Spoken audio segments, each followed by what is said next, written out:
Kumakain ng tilapia sa bunso. Oh, yan oh. Yan si ate ang aking baby. Oh, yan. Tilapia din ang kain yan.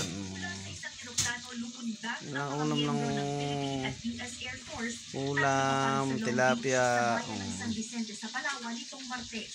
Bahagi ito ng pagsasanay para mapulido nila ang pagtalon, pagmaniobra ng mga parachute at ligtas na maglakad. Sarap po sa tilapia.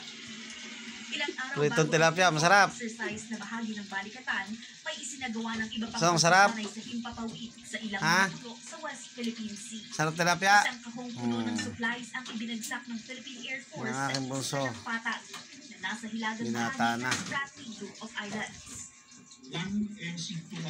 Kain kami isang tilapia lang. Okay din ah. Proceeded to the island of Lawak and conducted 2 passes of the supply. First to parachute and the other to airdrop. Nakapagsagawa ng Armed Forces of the Philippines ng airdrop mission noong Enero. Habang nanonood ng TV, kumakain kami. Ay, baby. Yan guys, pinagluto ako ng aking baby na hotdog. US na gagamitin sa balikatan exercises bukas. Kasabay ng joint military drills, abala ang ibang tropa ng Pilipinas at US sa pagtatayo ng health center sa isang liblib na komunidad sa sitio Palipasan sa bayan ng Rizal sa Palawan.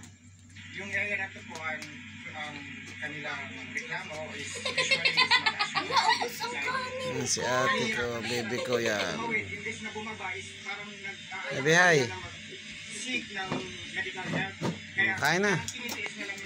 Kain na kayong dalawa. May kumuha kang kanin doon. Nagaan ko lahat ng kanin ni ate. Sa bayan, matapos tamaan ng malaria ang isa niyang anak noong nakaraang buwan.